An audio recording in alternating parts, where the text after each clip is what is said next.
Fear is the fire alarm, and anxiety is the guy that's constantly checking the batteries in the fire alarm. Fear says, run now, where anxiety says, we may have to run in the future.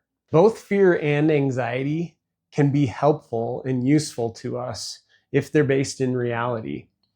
In today's video, I want to talk about the difference between fear and anxiety and the message that both fear and anxiety have for us, and how you can respond to those messages in a way that both help resolve them in the present and also help shape them in the future. This video is in conjunction with a previous video that I did on the fact that all emotion has function and utility in our brain and in our body and in our lives. And if you want to go back and look at that video, that may be helpful. But also going forward, this video can be helpful all by itself, because what we're talking about is what those messages are of fear and anxiety and how you can take action on those things. The difference between fear and anxiety is fear is the body's response to an immediate danger, and anxiety is the body's response to a perceived or a future danger. And it can just be imagined even, but anxiety is a similar physiological response to fear, but has a foundation in very different things.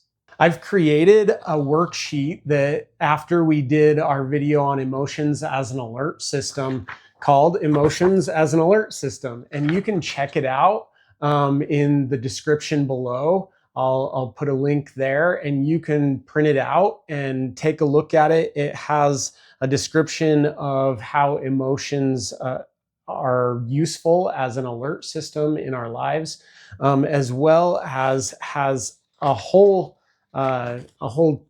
sort of chart that goes over different emotions and the emotion itself, the misinterpreted message of the emotion, the inappropriate or unhelpful reactions that we often have, and then also the actual message that our body and brain are trying to send to us, and appropriate actions that we can take in order to resolve and to start to change our relationship to our emotions in the future. And so I want to focus on two parts of this. Obviously, the fear and anxiety portion of this chart. And if you look at the chart, the misinterpreted message of fear is often things like, I'm a coward, or I'm weak. And fear is not an indication of your own weakness or cowardliness. There's this quote that says that fear is wetting your pants, but courage is going to battle with wet pants. And I love that, because courage often feels like fear. Most often it feels like fear, because the absence of fear would mean that it was no longer courage. And so fear comes with this sort of misinterpretation sometimes, though, that I'm weak or cowardly. And sometimes it can lead us to freezing or avoidance behaviors, or denying my fear, or lashing out at people irrationally, or different things like that.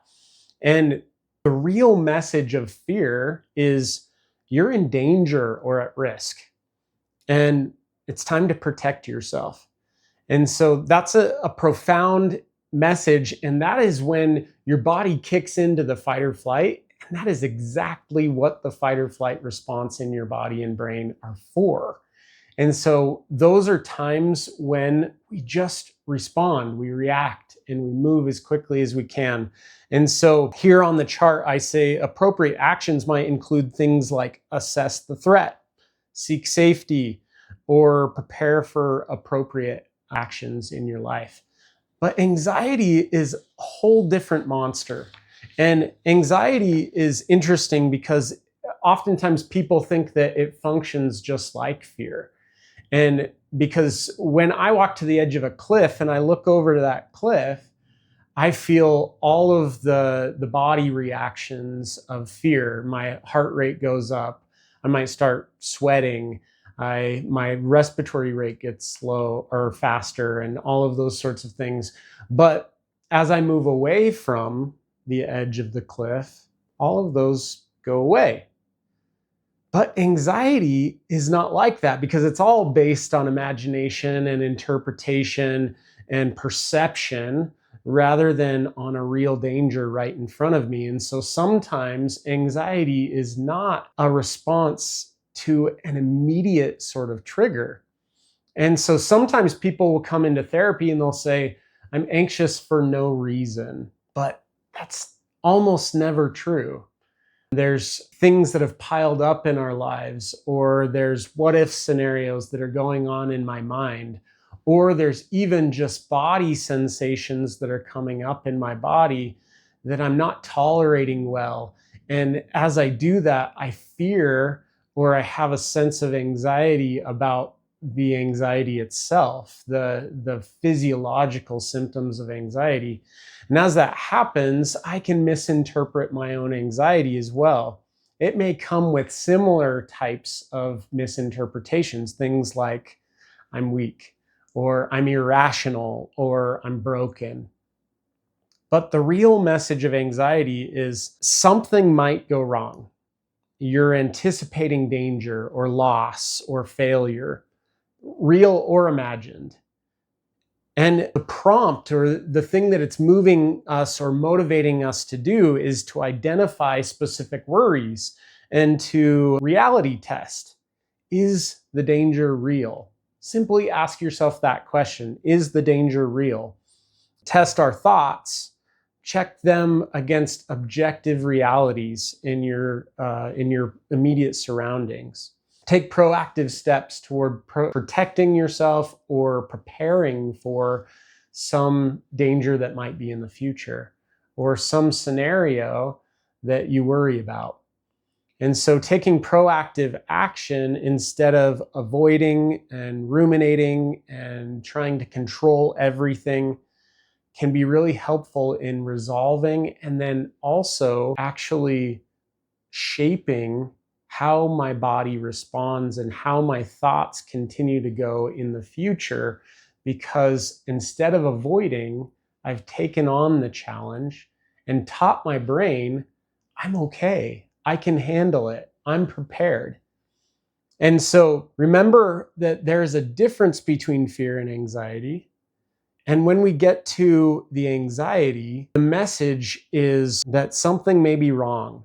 There's something important to me about to happen, or there may be some risk associated with this. But always remember, right now, I am safe. If that's not true, it's fear, and you should run. You should fight. You should do the things necessary in order to keep yourself safe. But if it's anxiety, inherently, you are safe in this moment.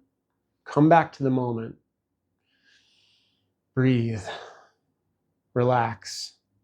And then take the steps forward to resolve and shape your anxiety going forward. Thank you so much for listening. If you found this helpful, please like, subscribe, hit the notification bell, share it with your friends. I appreciate every single share, every single subscribe. So thank you so much, and listen to your feelings.